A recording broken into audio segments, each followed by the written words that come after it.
the whole thing with Clicks the whole way through has been renegade art, like we talk about, but just creating a bit of chaos and doing stuff that really makes us feel alive and we enjoy, and not just following a set process. That's what it really comes down to. If I can show people that you can come from that space, and everyone's rock bottom is different, right? My rock bottom is significantly different to other people that I know that, you know, hit completely different levels, and then some people didn't make it back.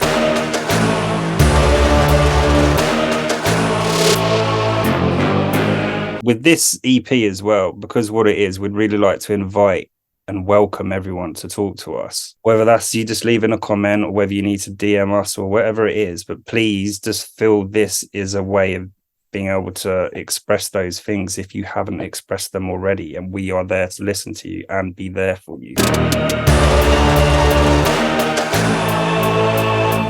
Oh yes, this is a huge podcast with none other than CLIQUES.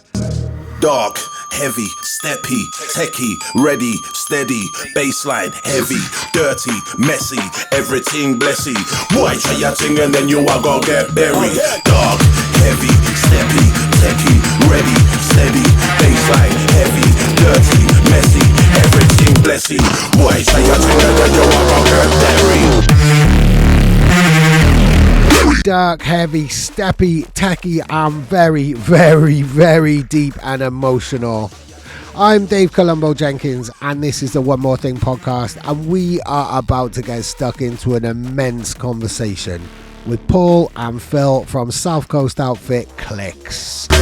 They've just dropped one of their most heartfelt and emotionally raw EPs imaginable, entitled Life Experiences of, and released to raise money for the campaign Against Living Miserably. It is such an empowering and important body of work. Now they are about to follow it up with this utterly disgusting club monster with Eksman on Born on Road.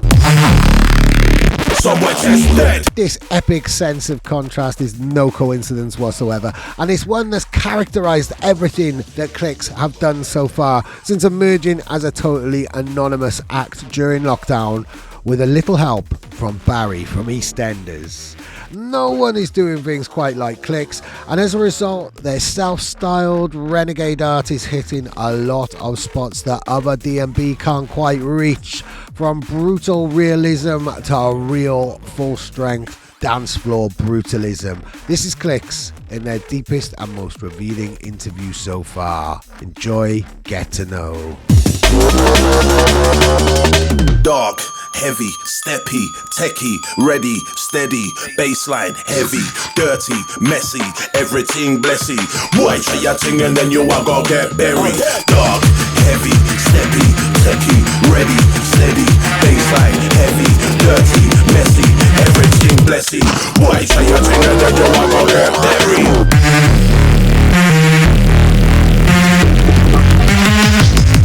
CLIQUES. Is it CLIQUES or is it CLIQUES? Let's get this out of the way right away now before I even introduce you guys. Thank you for joining me on the podcast, but please tell me how to pronounce your name. So, yeah, we've had a lot of people on the radio, like we've had some great radio play, and it's generally the UK DJs pronounce it CLIQUES, but I like the impact of CLIQUES more. Yeah.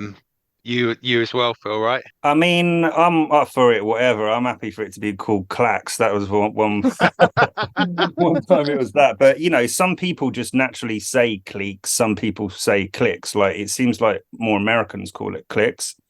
But in all honesty, you know, doesn't really matter. Yeah, CLIQUES has got a nice snap to it. So obviously there's a lot to find out about you guys. You've pretty much been anonymous all the way through since you emerged. I'm joined by two of you, but obviously there's a third member as well. So introduce yourselves and big up Mo as well, please. So I'm Phil. I'm actually Mo's brother. Mo can't be here. And I'm Paul.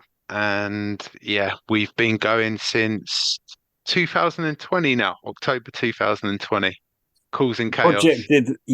Like that's when we started releasing music, Paul. But remember, the project actually started a couple of years before that. Right. Okay. Yeah, because we were already in the studio, you see, and then like COVID hit, and And then I basically packed up this studio, put it in my kitchen. Yeah, and yeah. we made I made like St. John Rose's bootleg. And then we were kind of like, we got this music. I know it's COVID, it's a bit of a weird time. Masks were the big thing then. Yeah. So we thought, just put some music out, and then kind of like, then it's just, we were just kind of off on a bit of a like path with it. Yeah. Yeah. What a path it's been. We're going to explore that because I think your entrance into the game has been absolutely unique, really, in that type of way. But first of all, I mean, this is one of the first times, Paul, you've been a little more vocal. You do have a presence on social media as CLIQUES. In that type of way, you've been a bit vocal, but I mean, there's a lot of kind of anonymity and stuff surrounding you. And also, actually, more importantly, where the hell is Barry from EastEnders? I was expecting him. That's why this podcast is happening. Barry is everywhere. He's always with us. I was actually chatting to him a couple of weeks ago, and he's going to be coming down to Brighton soon for part 2 of that video. So that's the really, outside of the music and what we do there, that's the stuff that really makes us excited. And yeah, we've got some plans in place there in terms of how, that first video just popped for us, and it was such a funny day doing it. So the next phase, we've got to kind of, we're always looking to raise the game, so we've got to get even more wild with the next Barry video. Brilliant. So Barry is omnipresent. He's here during this interview, and he's with us in our lives at all times. The spirit of Barry is behind you right now, Dave. Brilliant. But I mean, this is a bit of a rarity. This is a bit of a first, isn't it? This is you guys kind of stepping out of the shadows and dropping your masks a little bit. Gradually, you've been doing that anyway, but this is kind of another step in revealing who you are and telling more of your story, isn't it? Yeah, I got to say, Barry isn't everywhere. Barry's actually locked up in my basement. After we did that video, we decided to fully kidnap him, and then, because we need him for promo, we just only let him out sort of on Saturdays at 12 o'clock to 1, and then he goes back in. That's his yard time. Well, I mean, he was written out of EastEnders like well over 20 years ago, so he needs a job. You've given him something to do. Like, to be fair, Dave, with the whole thing with Barry, right? It's Paul's mad mind, and like, I just run with it. I was like, you want to get Barry East? Okay. All right, let's do that. But on all honesty, mate, it's such a fun day. When he turned up, he is such a nice guy as well. And kind of at that point with CLIQUES, we didn't really know how to sort of publicly project. We weren't planning on showing our faces or anything. So it was kind of like, what can we do that's funny? And obviously Paul hit Barry up, and then Barry just rolled with it. And he's so good at like being on the spot. And so, yeah, that was a really fun day for CLIQUES. That's amazing. That's amazing. Paul, what can we say about Barry? Because obviously you and I have had this story. We've had a conversation where I thought you'd met Barry through a completely other capacity. What can we say about this, about kind of your link with him and stuff on this podcast? It started really randomly, because when we started, like with Phil said about the St. John Rose's bootleg, Phil made that tune, and we were like, right, we're going to create this to create some traction and excitement around CLIQUES. What we'll do is we'll create a thing called Dub Club 100. And essentially, we'd release a dub at 5 o'clock on a Friday. And the first 100 people that commented would get the dub, and then it would be shut down and no one else would be able to get it. So we had that plan in terms of, and we had a bit of a captive audience because of COVID and lockdown, and, you know, people weren't really going out at all. So we wanted to give something back to people, but create excitement around it. And then, you know, you get these celeb video platforms now where you can pay celebs to say stuff. I hit him up. Ridiculously cheap the first time we paid him, and he started doing a few of the dub clubs, and he got to know who we are. Then he checked our music, and then one day I woke up and there was a message from him saying, this is my email address, email me. So he started going back and forth on email, and then all of a sudden now I've got him on WhatsApp, and me and him chat quite a lot, and he's just a really good guy. And from that the link came, and then I basically sent him this email which was our idea about the whole kidnap hostage thing, and I sent it to him, and I was like, he is not going to respond to that. He's going to think this guy's lost his mind. And he's all over straight away. Yeah, he responded straight away, and he was like, when do you want to book it in? And I was like, okay, now we're flying. And it's that kind of thing that the whole thing with CLIQUES the whole way through has been renegade art, like we talk about, but just creating a bit of chaos and doing stuff that really makes us feel alive and we enjoy, and not just following a set process. That's what it really comes down to. There's some amazing artists out there doing amazing music. There's a lot of people kind of following the same path in terms of how they promote things, and we'd rather just go rogue, if I'm honest, and Yeah, have fun doing it. that's amazing. There's so much of that that I completely applaud. And I love the term renegade art as well. And I mean, there's a lot to be said. There's everything to be said for doing things your own way and not following a Hmm. formula and not following a pattern, because whatever's successful for one person might not be for you anyway. But I keep saying Barry, I mean, it's Sean, isn't it? Let's call him by his real name because he's such a legend Sean. and prepared to Yeah, take the piss out yeah. of himself and have a good laugh and have it gets the humor, gets the vibe. Have you managed to turn him into a drum and bass head then throughout all the process? Or was he always a bit of a closet raver? Right. No, I don't think he was a raver. I think he's more of a theatre man. But what I will say is how we're elevating things. You might be hearing Barry as much as seeing him in 2024. Wow. Sean, you might be hearing Wow. Sean as much as seeing him. Maybe that's the better way to word it. But it, it's all lining up for something pretty exciting and also very funny. Oh, I absolutely love that. Well, I think we do need more humor anyway, really. We need to take the Vic out of ourselves and just accept the fact that this is like there's so much serious stuff in life at the moment. The minute you go on social media, like there's horrors in the world. We Hmm. need to, as part of a creative culture which unites people and provides escapism, we need to embrace the funny right now, I think, and that sense of humor and bring a little brightness into an otherwise quite dark landscape, really, isn't it? Yeah. Yeah. We were there's a point about this with social media, but I think also it's this exposing yourself and the vulnerability. And it's not always easy to do. A lot of people, including myself, you can get quite self-conscious about how you come across on camera, how your voice is, try and even do little bits of acting, performing, whatever it is. But really, you haven't really got a shot at anything unless you forget about all of that and just let everyone see who you really are. And that's kind of what we've had to do with CLIQUES to really make the most out of this project and actually have the most fun. Yeah. I Yeah. think the thing is with the video ideas outside of the music, with the video ideas and all the stuff we do around that, if I'm honest, when we're coming up, like mine and Phil, especially our WhatsApp, if you listen to all of the voice notes that we send each other, it's a wild place. But really, it's just that goal of can we make each other laugh? Can we all make each other laugh?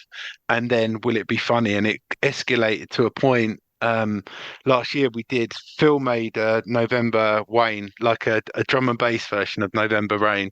And you look at that video, the iconic video of Axel getting married, and we ended up on Brighton seafront on the bandstand. I was wearing a wedding dress with lipstick all over my face. Phil was dressed as Slash. We were throwing rose petals in the air. I was waving around a gold gun, and I was like, how has it escalated to this point? When I Yes. first met Phil, the first thing I said to Phil was, I never want to release any music. I just want to.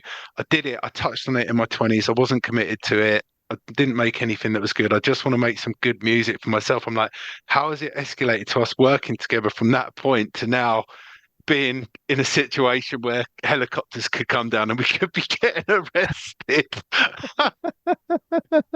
That's amazing. I love that trajectory and that kind of it's just taken a life of its own in that type of way. You've bonded over something, and CLIQUES is bigger than kind of any one of your visions in that type of way. Yeah, become a monster in that kind of way, really, hasn't it?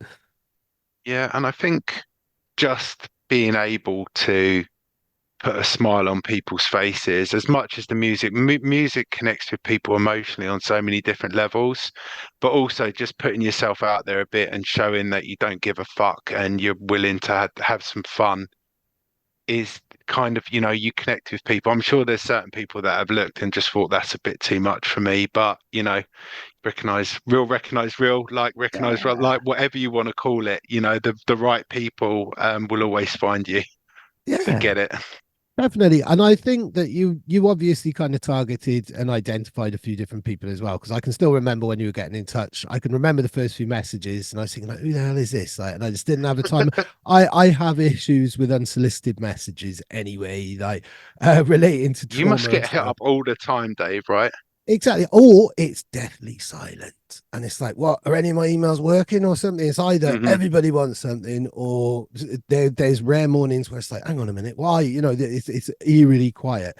But generally, like it takes me a couple of messages and I see like, who is this person? And I think you got in touch a couple of different times. And then there was something I think you did the magic. Look, we've got some dubs to send you.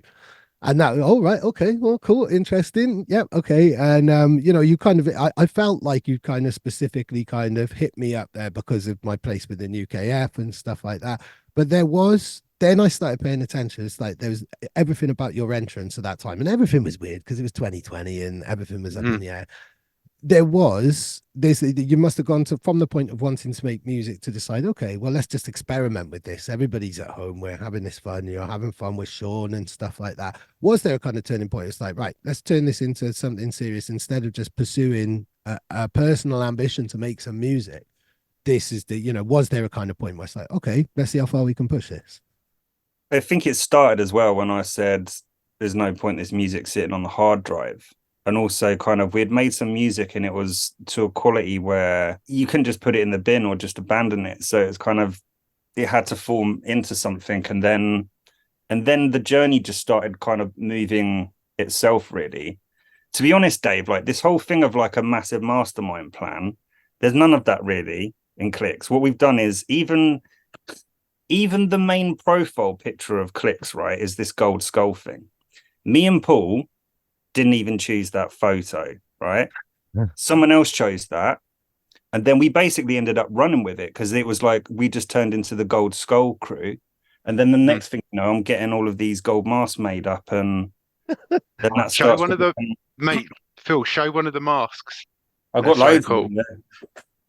No, wow, okay, because this is an audio podcast. For the benefit of the listener, Phil has got up and he's getting, oh, wow, okay, there's a really sparkly one. I like that one. Wait, I'll get the...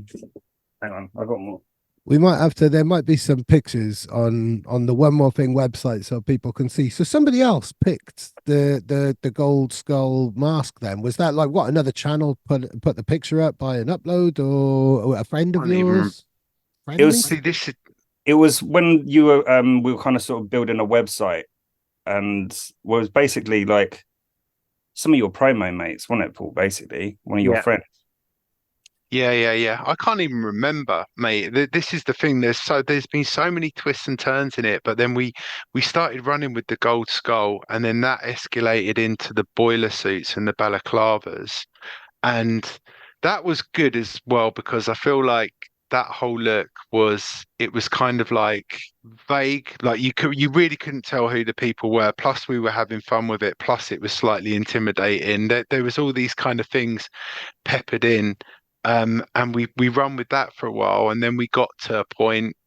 Interestingly, when we decided that we had to work towards unmasking a bit, was we did a music video for Backup with Grim Sickers, and we booked this basically this theatre stage, didn't we, Phil, for a Yeah. day, and it turned out to be the hottest day of the year. It was like 37 degrees or something. It was wild. We had rubber gloves on, balaclavas, full boiler suits, under theatre lights being Yeah. filmed.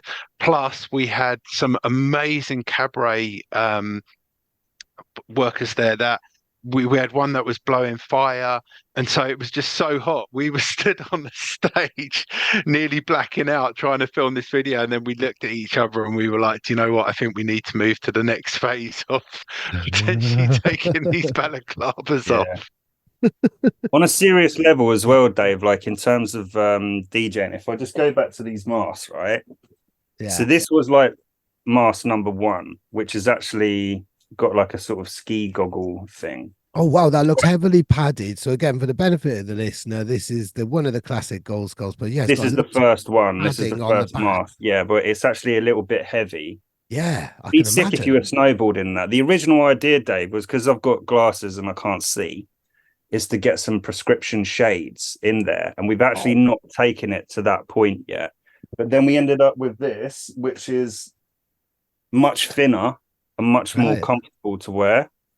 And a lot of sparklier. I really like the sparkles. Yeah, it looks nice. Bless him, the guy, he's put every single one of these on individually by hand, just with glue. And obviously you can do it with different things. So we've got like a sort of print and, you know, but this sort of, we had a little bit of a series where we got these masks done up, and then like we're in Amsterdam, we do a gig, we all get our skulls on, take a photo, you know, and actually, Dave, for me, I don't like photos, mate. Anytime anyone puts a camera in my face, I'm like, oh God. And I don't even really like, I never really used to like making content. But with these, I'd be in Australia with my mates and I'm like, come on, just take a quick photo. I'm just gonna climb up on this like ridiculously dangerous building just to get like one snap of content. But yeah, that's where it's taking us. But I can't DJ in this at the minute. Yeah. When you've got the balaclava on, you whack this on, you can't see. And also, even just in my studio, just having a mix, I'm like getting so hot that I can't. The guys that do it in the clubs, respect to him, but it's just for me, I can't perform to my fullest with this going on at the minute. So it's going to be very tricky, and it's going to get in the way temperature wise and things like that. And I guess I really like the way that you found a way to play the modern game of promotion, because everybody has to do it in one way or another. And you touched on it earlier. Everybody's almost kind of got to have like a BTEC in performing arts or something now, so they can make their silly TikTok POV videos and stuff like that. And it's a phase that we're going to look back and cringe at, and some people are going to cringe harder than others. But you guys won't have to, because you've come up with this concept, you've got a mask, so you can be daft, but it's kind of not you personally being daft. This is a different kind of, you know, it's a no, and it actually, like, you know, over time all of these characters have kind of emerged from CLIQUES, and partly that's just been, look, we're going to be straight about it as well. With the fans that we've had on Instagram, some amazing DJs out there, like props to all you guys. And when we're sending out all of these dubs to people, we're seeing all these sick double drop videos. So I'm looking at all of that content going, rah, I need to do something that's like, I need to do something to stand out. Otherwise, because all of these DJs are so good anyway. So then it sort of turned into mashups. And then, like, you know, next thing's kind of, I'm in an Aussie wig, I'm in a Slash wig, we're doing a Nirvana thing, whatever it is. But that actually become a sort of creative way for me to think about the type of double drop video or just the DJ video I'm going to do, which people will kind of see and be like, oh, that's a bit mad, or I really hate that, I'm going to lay into him. Yeah. But either way, that's a good reaction. That's a strong reaction, and that's what you want there, really. And I guess, I mean, this is a double pronged thing then. One of the main things about your entrance was it's like, right, who the hell are these guys? Because the production levels are way too high for you guys to be a new act. You're not a newcomer. The way that you presented yourself, there was clearly some type of industry experience in there.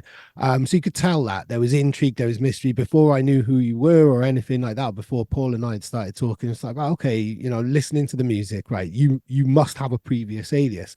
So there's that factor, which goes in your strength. But in the modern day game, especially in something as youthful as drum and bass, being a slightly older generation, it's also quite handy in terms of being able to make content, to be silly, but not feel like, oh my God, you know, I'm such and such age. I don't, I mean, I'm personally in my 40s. I'm pretty sure it doesn't matter about you guys' age, but you know, you're standing there thinking like, should I really be doing this? I'm an adult man with a mortgage and stuff. So like, but when, you know, you're able to kind of, it takes age out of it completely, because it's more of an artistic concept and a presentation in a way, isn't it? I feel like if you start following a path and you're doing something because you feel everyone else is doing it, then you're going to end up doing things that don't feel right.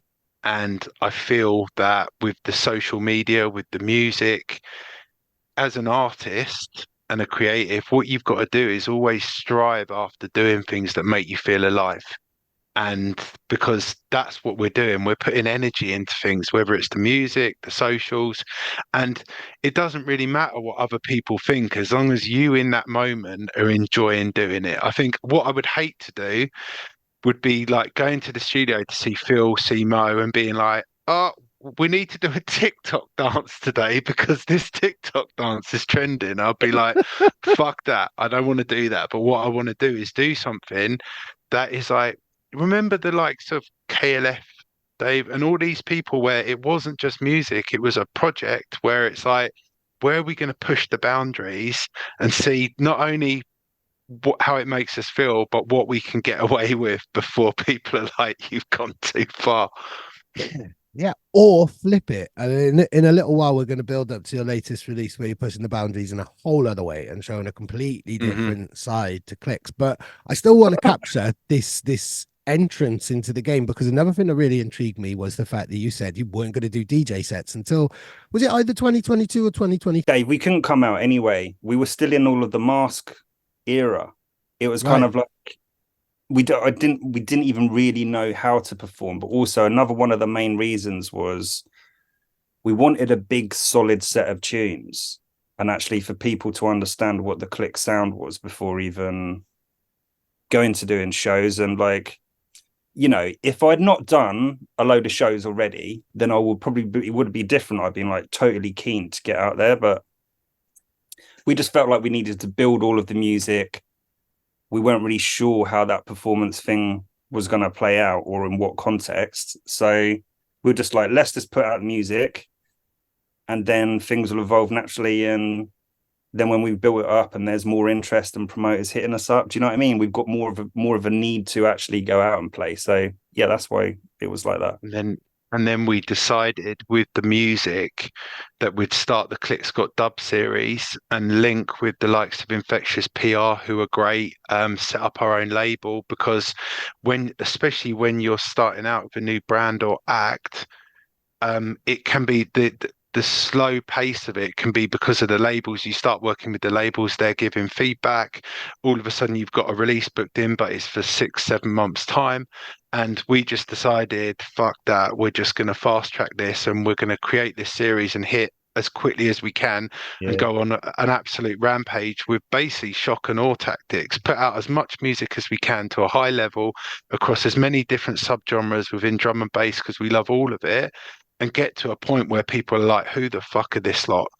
As well, Dave, sorry, mate. Some of it was a real artistic thing as well, because like when we put out our first EP, I've always liked this whole thing of like, right, you know, to me, it's not about a single, it's not about one track, it's about the sound as a whole. And I'm not even saying like kind of an EP, it's more like I think about it in terms of a show and then creating a whole sound of Clicks. But even putting that first EP together, it was like, right, sick. We can have a front run a banger. We can have a song type Spotify tune. We can basically creatively have all of the decisions and we can do whatever we want with it. So the idea was, let's just try and make something that's nice and round. So we've got like the Liquid tune on there. We've got a banger. We've got a bit of a song on there. And essentially there was no one telling us no. So it was like, right, off we go then. And then it was like, right, let's just create a series, volume 1, volume 2. And that actually created a lot of motivation to drive the momentum as well, you know, and because we already had a lot of kind of tunes that we've had in the back, like sitting there, like the Gunfingers self-titled tune, for example. I mean, Paul will tell you, but that guy didn't even deliver the vocals for about a year later. And then it was just sitting in the closet. And then actually the original version of that is completely different to the one that everyone actually got to hear and the one that was released. But yeah, artistically, it was so good to just have the control to be able to say, we're going to put all these together, wrap them up like this and push them out like that. Because I mean, Phil, you've been in this game for as long as I have. I would say you've had a lot of professional experience across multiple aliases. Is this the first time you've really felt that complete creative freedom in that way, that ability to be as 360 as you like creatively and with your sound and have that much kind of control in a way? Definitely the control, you know, because some of this really depends on who you're working with. And, you know, I've worked with people before who know my potential, will push me to that potential, but then also give me the freedom to do what it is that I want to do. But I've also been in situations where it's like, no, you can't do that.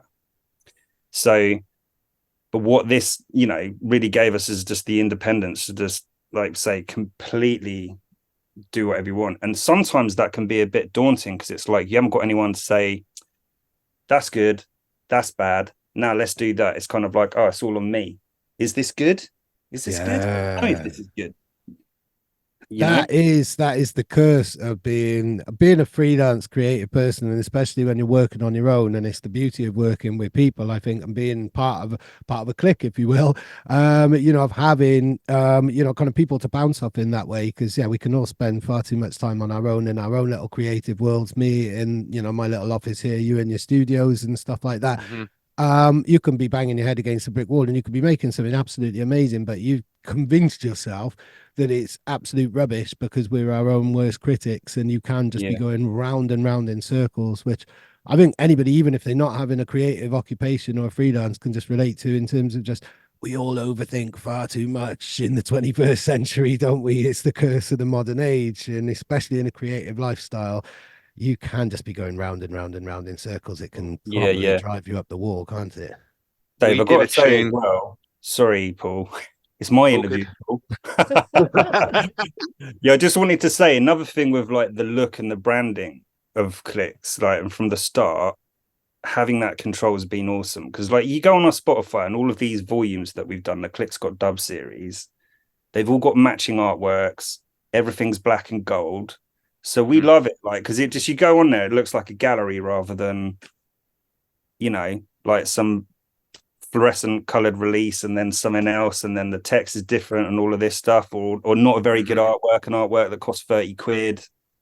You know, whereas for us it was like, right, let's just, because it's our music and we really care about it, we just want to make sure that it's got the presentation that we feel that it deserves, and we gave that. So and then also linking into that, the elevating of the brand through the artwork, the music, but then linking with the right vocalists. Like Self-Titled's a boom bap rapper that I have liked for years, but then that led on to working with Rugged Man, who is one of my all-time favorites. And even, you know, then making that tune, we knew when we were doing that and we had free reign on it, the intro and what we were making was a tune that we absolutely, it absolutely summed up everything in terms of how we wanted to present Rugged Man into drum and bass.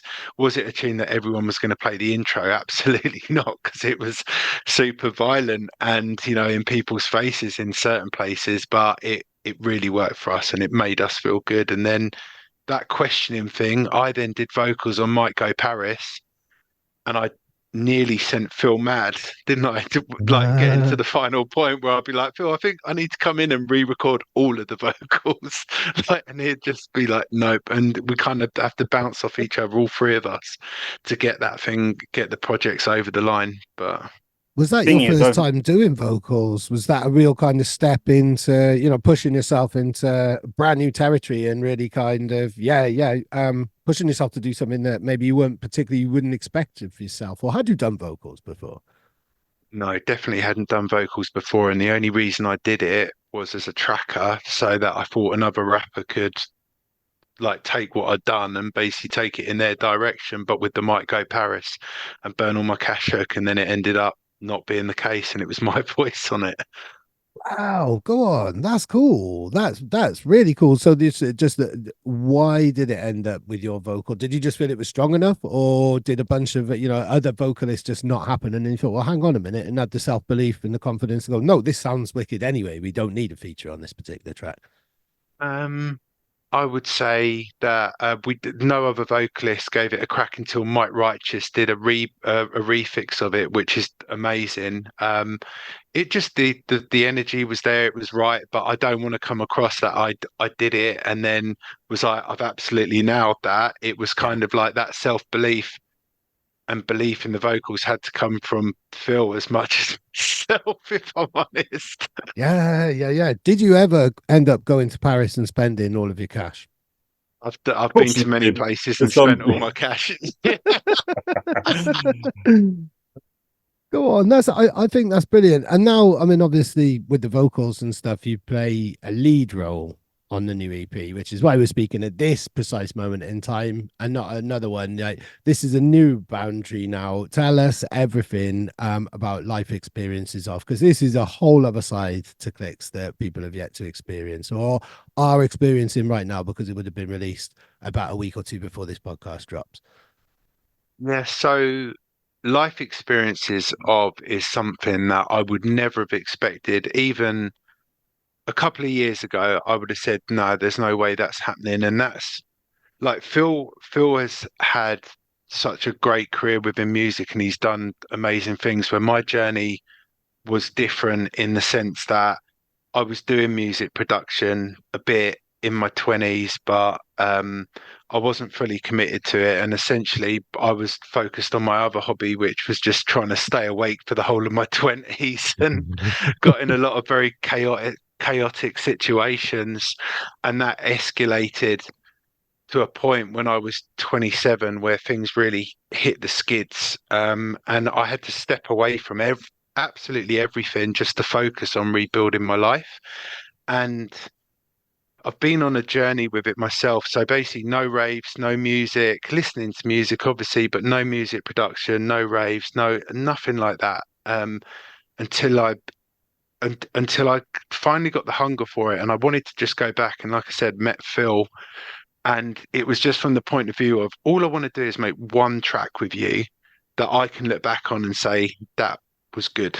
And then Clicks kind of did its thing from that point onwards, and like we've said, been driving it forward. But for a long time, what I realized, well, no, for a long time, I was trying to run away from all those bad situations that had happened, really severe mental health issues, drug addiction, suicidal thoughts. There was a period in my life where, without getting too deep, and I'm trying to, like, in my head work out exactly how long it was, but for at least a year, the first thought I had in my head every day was you should kill yourself. And literally I had to live with that. Wow. And when I finally got through, went to rehab, did all of that stuff, I just tried to run away as fast as I could from that situation for a very long time. And I was like, I just need to be seen as successful in the eyes of how the everyday person sees success, which is you got money, you got a job, you got all these things. But the bungee ropes of the past were always in me. So I was always like, I can feel them. And, all it would take is a couple of steps and I'm going to ping back. So I was trying to run away. And then I've been like on a real journey of understanding my mind in the last couple of years. And at some point, I was like, I can't run away from it. I've got to go back and face it and also save that part of me. And then I've done that and made peace with it. And then that's then translated into life experiences, and being like, right now, what I want to do with us, with Clicks, and Phil's been through some really hard things as well in the last couple of years, is just align with a charity, Calm, which is an amazing mental health charity that have got a hotline that people can call if they're struggling with mental health issues or whatever, and make something that's got a real message in it about recovery, experiencing life challenges, and surviving it Yeah. and acknowledging it. Wow. Wow.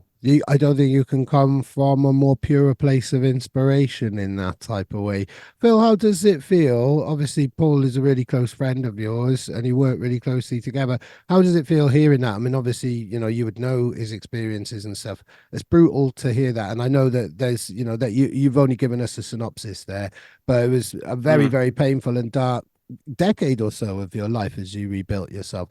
Phil, how do you feel hearing Paul say that, kind of waking up and the first thought is the worst thought you could possibly have? How do you feel? I mean, Paul, I'm just glad you're with us, buddy. But in terms of like making music, you got plenty of ammunition to make some good songs there. And that even comes through even like in Might Go Paris. Yeah. Actually, Paul, you're such a kind of like an honorable person and you're very kind of in tune with people's emotions and everything, but you also can really look back on what you did, understand that now, but also even have some fun with that. So sometimes some of the songs and stuff and future things might be a reflection of your past, but it's not necessarily who you are now. And there's a lot of kids and there's a lot of people out there still in that place, so they might connect to it for potentially another reason, but that's where they are in their life. But you know, with life experiences, everything's just laid out bare on it. That EP as a whole is so, like, it is just so honest in terms of what it's trying to convey, and it's just so powerful emotionally. It's like, it's very hard, like, to listen to all of those words, especially Paul's like first tune. Forget any the others. You listen to 4 minutes of deep, meaningful words like that, and you can't help but feel affected by it because words are so powerful. And then when you're just in a point where you're just listening to it, and this is why some of the reactions we've had from people are just like, that just brought me to tears. So it's actually, you know, the EP in terms of working on it has been quite hard. And we've known, and me and Paul have chat about it quite openly, like, it's not about me sitting on the studio working on life experiences day after day after day, because Dave, it is so tough listening to, like, some of them tunes you just want to mute the vocal. You're like, you know what, I've had enough of this is a bit much for me right now. I'm gonna mute the vocal so I don't have to actually feel all of those feelings. But this is why this EP is so special, because it's not just another banger for the DJs. It's none of that. It's just completely raw emotion in audio. And, you know, like, forgetting even the vocal quality, Dave, you've got all of this instrumentation on it, which like strings, real guitarists, me playing piano, all of these artists on it. So it's just this massive, colorful spectrum of feeling, and all combined like that. And now it's finished. There were times of it where it's like, it's sounding a bit like a demo. It's sort of sounding a bit demo. It's a bit like, it's, you know, but now it's got all of the polish and all of the parts are in it and it's complete. It's like, wow. And we sit back to it and, you know, you play it, like I played it to my, because Mo hasn't really been much part of this EP, but when I played it to him in its entirety, and I'm just looking at him and looking at the effect that even sort of parts, and it's like, it's just hitting him hard. And not that that's the intention, but we just wanted to make something completely true and honest, and something that can potentially just help people have a way of feeling those emotions, because it's so easy to, and I know from me personally, some bad experiences in the past, I've got better at dealing with them, with loss and stuff. I didn't particularly allow myself to feel those things till later, and then they kind of sort of come out in this weird way. And you know, for me on the EP, there was a moment where Paul was like, I was basically finishing it up, the mixing and mastering and stuff, and I'm looking at my phone and Paul's like, I'm just a bit sad that you're not on the EP, Phil. And I was like, okay. And actually what had happened in Dave is, because one of my friends last year, he took his life. And I had not really, in my mind, I was like, well, I'm doing this whole EP, that's a thing for it in a sense, but I hadn't really addressed that properly. And I kind of just sort of thought I could just run off without having to really lay my heart down on the EP. And I've only put one verse and it's about my friends. And literally, Dave, the thing wrote itself, but it was so hard to put down. You know, I knew that I was kind of avoiding doing it because I didn't want to have to go through the emotional, like, roller coaster of like, but actually in terms of just saying those words, recording them, and then them being out in the universe, I just felt much better for putting that down for my buddy, who's no longer with us, but also it's my, you know, contribution to it as well. It blew me away as well, because we'd done a studio session. I'd left for the day. I sent that message, and then 2 hours later, Phil was like, I've done this. And I was just like, holy moly. Like, it really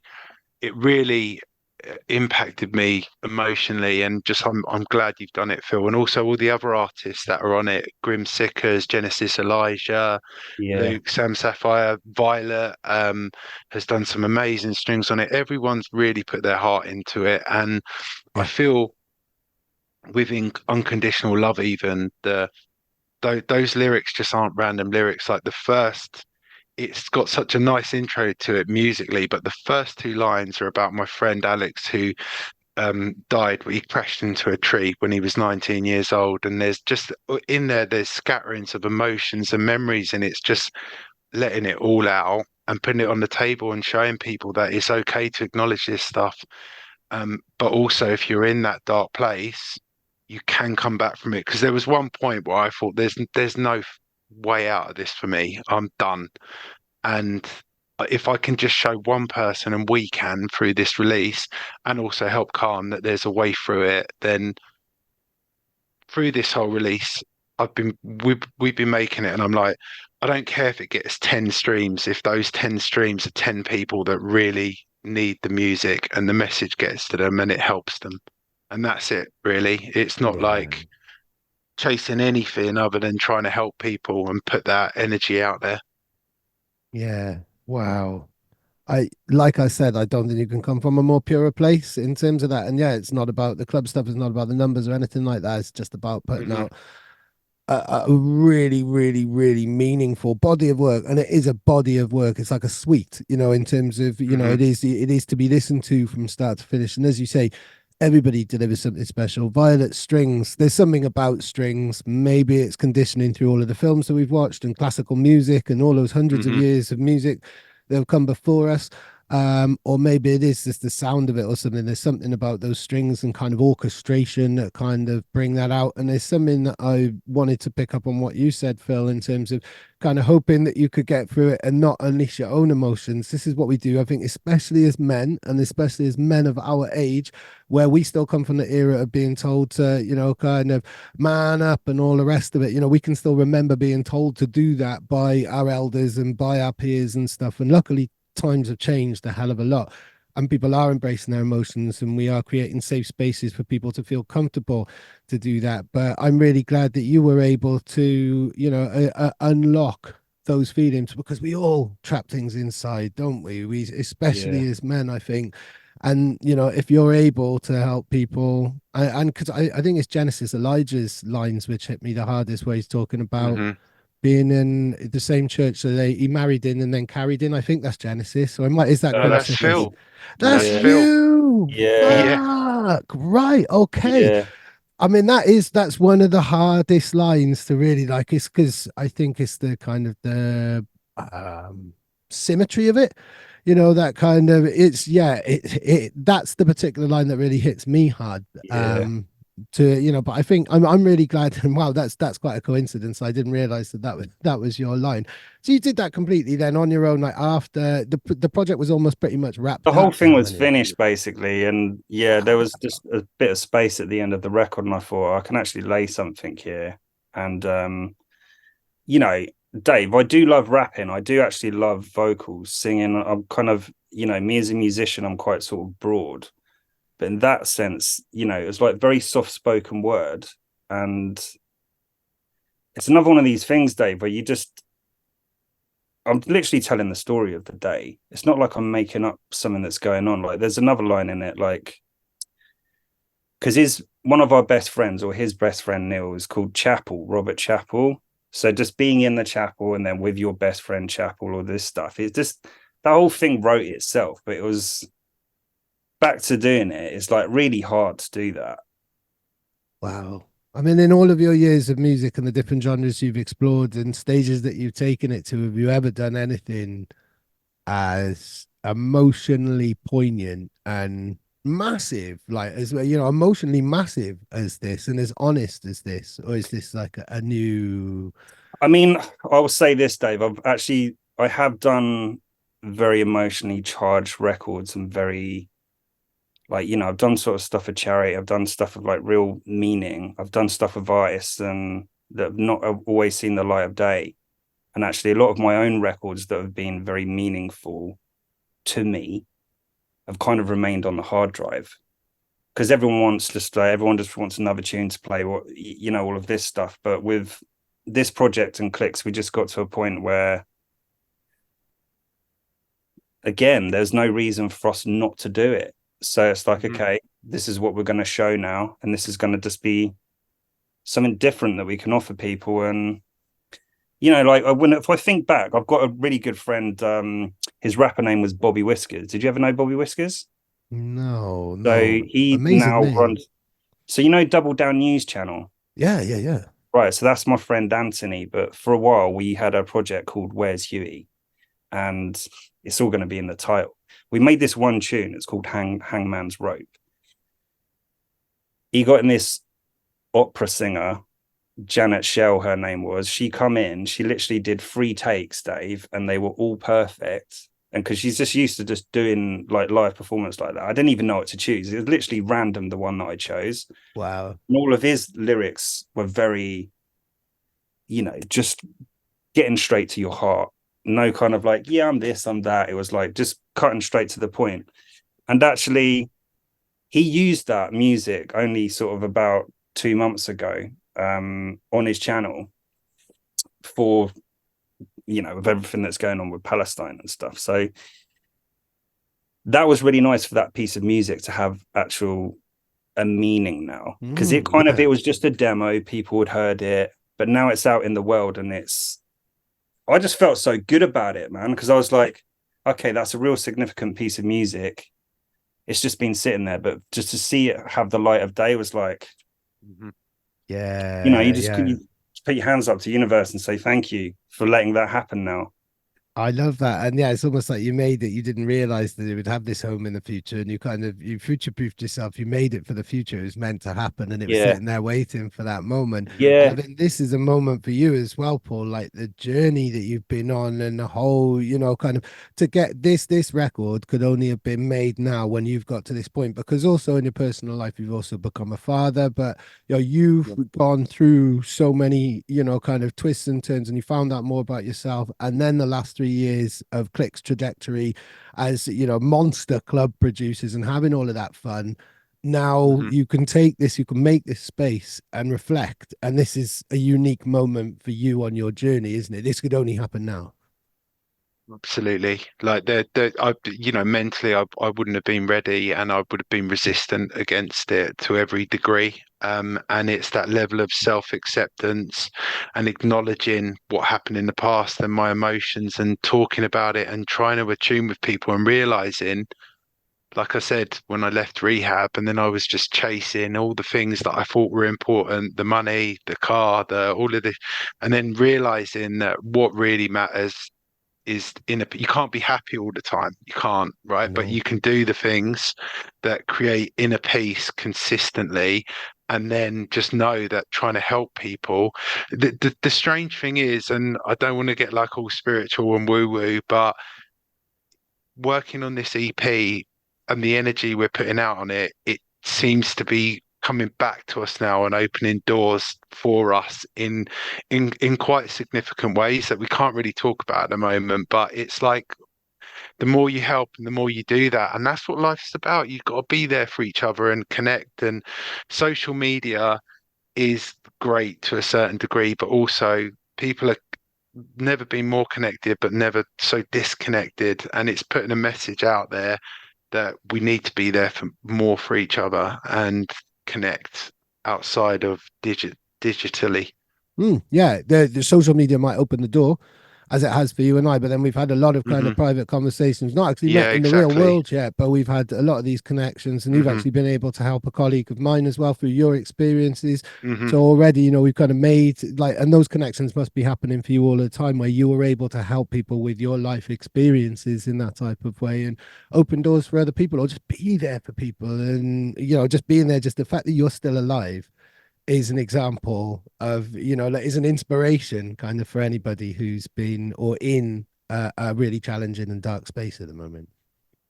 Yeah, look, I don't. It's that whole thing where you say the era we grew up on, and receiving praise and taking it like is always like being called an inspiration. But what I'd say is, if I can show people that you can come from that space, and everyone's rock bottom is different, right? My rock bottom is significantly different to other people that I know that hit completely different levels, and then some people didn't make it back, but there is a road back, and that's the whole thing with this message. And there's help that you can get, whether it's your friends and family and talking to them, or contacting Calm, and knowing that their 24/7 hotline is always there, and they're ready to talk to you. Whatever it is, there's a way back. And that's, I don't want to be like a martyr or even an inspiration. I just want to be seen as someone that made it back and help other people to do the same. I love that. I love that. And let's big up Calm as well, because when he sent me the Hmm. details of the charity, Holy moly, yeah, that oh my God, it was a Monday yeah. afternoon. I hadn't even been raving on the weekend, so I wasn't emotionally sensitive, but there was a video there of all of you Hmm. don't really know what you're watching to begin with. It's just a collage of people, really funny videos, really, personal videos. And then at the end, and I could well up now actually, but it says like, this is the last video. Each of these people took their lives. This is the last video Yeah. I've, known of them, or recorded of them, and they're all so relatable. Their parents, their friends, Hmm. their people taking the piss. And you think like, like we mask so much. I am incredibly guilty of it. We mask so much. I put out this really positive, fizzy, vibey image, when in reality, anybody who's known me for more than 10 minutes knows that that's not me at all. It's the me that I want to see in the world. It's the positivity that I want to see in Hmm. the world. And you look at all these videos and just think, like inside, it doesn't matter. Like somebody might be having a whale of a time or looking like it, but inside their head, they're going through hell, for a million different reasons. And to make people feel, that's the most important thing for me, is just to make people feel like, just being honest enough and open enough to say that, like we all have so many sides and we all have so many different moods. Just because someone's laughing 1 minute doesn't mean to say that inside there's a million levels of anguish going on for all kinds of different reasons and contexts and circumstances. Yeah, I just want to I say as oh, well, sorry, Paul. no, you go, mate. With this EP as well, because what it is, we'd really like to invite and welcome everyone to talk to us. Hmm. Whether that's you just leaving a comment, or whether you need to DM us, or whatever it is, but please just feel this is a way of being able to express those things if you haven't expressed them already, and we are there to listen to you and be there for you. So we just want to put that out to our fans. I love that. I love that. We Hmm. we need to see more of this in our scene, in life, in the world in general. We're not in a good place in the world, and it's horrible, anytime you go on social media or anything like that. So to have, and this is, echoing what I said earlier on, like that's such an important and such a lovely sentiment to make, that it's not just about fans. It's not just about you guys making music and people supporting you and that kind of very linear transaction of interest and energy. This is about, and I always bang on about it, it's about community, isn't it? And it's about Hmm. magnetizing like-minded souls, making friends, and yeah, just trying to make each other a little bit happier and make the world just a tiny bit fairer than it currently is, really. Definitely. Yeah. And I feel like when you talk about community, it's looking at friends as well. Like what I want to say is, through my 20s, I started going to raves when I was 14 years old, Dreamscape 12. But like in my 20s, when things started getting quite dark for me, I wasn't letting on to anyone. And I would have been seen as the life and soul of the party most weekends. And no one knew the personal torment I was going through. And I still had some good times with my friends, but personally in my head, I was just like, well, this will probably be so this will probably be the last time I see them again. Just this constant spin of mental trauma. And one thing I want to say is, with your friends that you're going out raving with, that you're going to after parties with, just look out for each other, and especially the ones that are just taking huge amount of drugs. And it may look like they're just a sesh ed and they love it, but just check in with them and ask how they're doing, because what it can sometimes translate over from being I'm a party boy, party person, whatever it may be, to doing it because it's the only way you can feel good. And then that's when the real trouble begins. And you become very fragile inside, and you just lose yourself. And you've got to check in on your mates and your family members and whoever else. Yeah.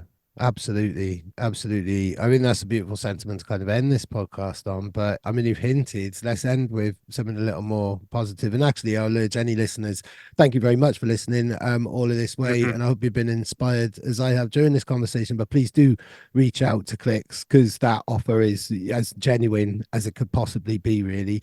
But Yeah. moving on from that, I mean, this is a one-off moment. In fact, no, has this record and the creation of this record inspired other ideas, other projects? Do you think we'll see more progressive kind of messages in this way if the time felt right, or if it felt right?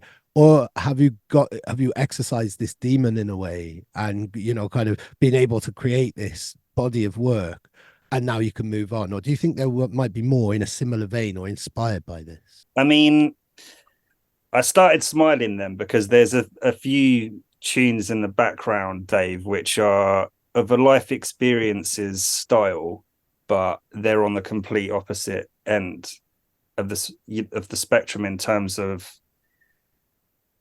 yeah, if we want to just be gangster rappers for a weekend, then we can do. No one's going to stop us at CLIQUES now. So kind of like in terms of creatively, we've got this tune called Battle Scars, which Paul started, and then Grim Sickers has jumped on it, and then I'm like, oh come on, then I'll stick a few bars on this, and it's like that. I can see that happening in the future, and there's also a few other pieces which have got this kind of song vocal element or vocal driven performance element, and not just fitting into the usual sort of club banger things. But I definitely think we will revisit something like this in the future, but it's having, you have to be able to write it. Like if you haven't actually got it there to work with to begin with, there is no song. And here is just like, especially in this first life experiences, it's those first ideas. So we don't really know. Maybe there will be another one, maybe there won't, but it's definitely like a start of a vocal journey, I can tell you that. Wow, brilliant. It's been so intense, and I don't think mentally I could bounce from life experiences one straight into life experiences No. two. But No. I mean, you're putting the last 15, 20 years of your life and more, and other people's, and your friends, yeah. and everything that's led up to this moment is in that record in a way. In a similar way to the debut album is always going to be one of the rawest ones, because it's everything that's kind of gone into it so far, and why you have that kind of cliche about the difficult second album. This is a real kind of, to use a common phrase on like social media at the moment, a real dump of emotions, experiences, and everything, but tied together in such a kind of timeless way, really, in terms of kind of in an almost classically composed way, really, isn't it? Or a Dave, I'm glad score you or said something. that, because that's one of my favorite things about this EP, and that other track that I was saying with the opera singer. These timeless elements of real humans playing real instruments, real vocals, everything's recorded on it. It's not like, just boot up another synth and whack some drums in, and so like that timeless feel, I love it, because that record with my friend, which just come out on his news channel 2 months ago, we made that in like 2008, and the whole thing of it being timeless, it still sounds the same now. So I know life experiences, when we listen to it 10 years, 15 years time, it's still going to sound as good. We're not going to listen to it and think, I don't know about that bass sound. That snare drum's not very cool now, is it? That snare drum's not very, 2030 Yeah. B&B. I legitimately don't think we could have made it any better than we have. It's kind of, when I listen to it, I'm like, everything has gone into that. So and now the next phase is putting it out there and just, hoping that it helps people. Oh, there. I don't think we can take this podcast any further. That's beautiful. It's a beautiful way of ending it. And thank you so much for your honesty and authenticity in this. And I have no doubt, the EP, it's touched me, and I know it will for anybody in this industry, really, I think. And anybody who listens to this music, because we're not just ravers. There's so many other things going on in life, and this is the real power of music. So thank you so much for joining me and sharing your stories. Yeah, cheers, All Dave. good, Dave. Thanks for Yeah, having it's us. been a pleasure. Brilliant. Thank you. And thanks to everybody listening. We'll be back Yeah, soon. thanks for listening. Big Wicked. ups.